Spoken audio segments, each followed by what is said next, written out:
कांग्रेस सांसद राहुल गांधी के नेतृत्व में महाराष्ट्र के ठाणे से शुरू हुई भारत जोड़ो न्याय यात्रा का आज मुंबई में समापन। कांग्रेस सांसद की धारावी में जनसभा।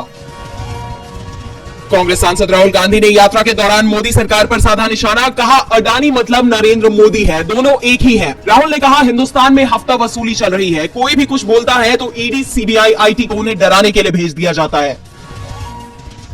चुनावी चंदे पर एक और बड़ा खुलासा, 30 कंपनियों ने छापेमारी के बाद दिया मोटा चुनावी चंदा, जिसका प्रॉफिट 2 करोड़ भी नहीं। उसने खरीदे 183 करोड़ रुपए के इलेक्टोरल बॉन्ड।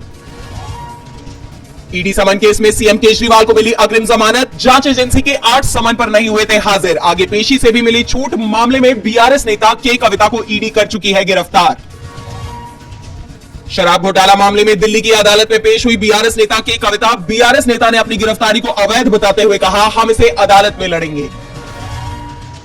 इफ्तारी पर गले मिले एआईएमआईएम प्रमुख असदुद्दीन ओवैसी और तेलंगाना के मुख्यमंत्री रेवंत रेड्डी। सीएम बोले, मोदी शाह में हिम्मत नहीं कि अल्पसंख्यकों का 4% आरक्षण हटा दे। नागरिकता कानून में संशोधन के खिलाफ सुप्रीम कोर्ट पहुंचे ओवैसी, सीए पर रोक लगाने की मांग की। सीए के खिलाफ सुप्रीम कोर्ट में 237 पिटीशन पहले से ही दाखिल। प्रसार भारती बोर्ड के चेयरमैन नियुक्त किए गए पूर्व आईएएस नवनीत कुमार सहगल 3 वर्षों तक संभालेंगे कार्यकाल। पिछले साल आईएएस पद से हुए थे रिटायर।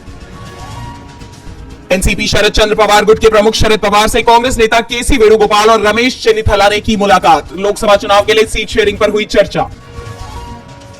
दक्षिण भारत में भाजपा को झटका, लोकसभा चुनाव से पहले पार्टी नेता और पूर्व सांसद एपी जितेंद्र रेड्डी ने कांग्रेस का थामा हाथ। मुख्यमंत्री रेवंत रेड्डी ने राज्य में सरकार के विशेष प्रतिनिधि और सरकार के खेल मामलों के सलाहकार के रूप में किया नियुक्त। विदेश मंत्री एस जयशंकर ने ईटी अवार्ड्स में दिया अहम बयान, कहा आज का भारत बेबाक, अपनी परेशानी का हल खुद ढूंढता है। मेरे लिए विदेशों में भारत का प्रतिनिधित्व करना गर्व की बात। फ्री ट्रेड एग्रीमेंट पर भारत ब्रिटेन की बातचीत बेनतीजा, लोकसभा चुनाव के बाद फैसला संभव। देश में आचार संहिता लागू होने की वजह से 14 दौर की वार्ता के बाद रोका गया फैसला। यूएन में इंडिया की खरी, कहा सिर्फ इस्लामिक नहीं हिंदू बौद्ध भी हो रहे हैं धार्मिक फोबिया के शिकार। इस्लामोफोबिया पर पाक के प्रस्ताव से दूर रहा भारत। आगामी वर्षों में भारत अमेरिका सुरक्षा सहयोग और महत्वपूर्ण, रिचर्ड वर्मा बोले, तेजी से मजबूत हो रहे दोनों देशों के संबंध। आईएमएफ ने की पाकिस्तान की इंटरनेशनल बेइज्जती, पाकिस्तान की झूठे दावे पर लगाई फटकार। पाकिस्तान ने कहा इस्लामाबाद ने आईएमएफ के सभी लक्ष्यों को पूरा कर लिया है। वित्त मंत्री को मांगनी पड़ी माफी। आयुष्मान कार्ड धारकों के लिए जरूरी खबर, 16 मार्च से हरियाणा में आयुष्मान कार्ड और चिरायु कार्ड धारकों को कार्ड की सेवाओं का नहीं मिलेगा लाभ। राज्य के मेडिकल एसोसिएशन ने की घोषणा। हरियाणा के सरकारी कर्मचारियों को दिया तोहफा, होली से पहले वेतन में हुआ बड़ा इजाफा, 46% से बढ़ाकर 50% हुआ सरकारी कर्मचारियों का महंगाई भत्ता।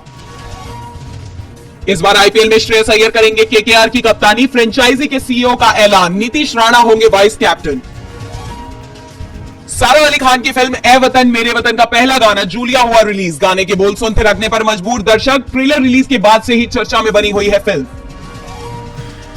शैतान से पिटी योद्धा, सिद्धार्थ मल्होत्रा की योद्धा ने शुक्रवार को सिनेमाघरों में दी दस्तक। ओपनिंग डे पर की लगभग 4.5 करोड़ रुपए की कमाई।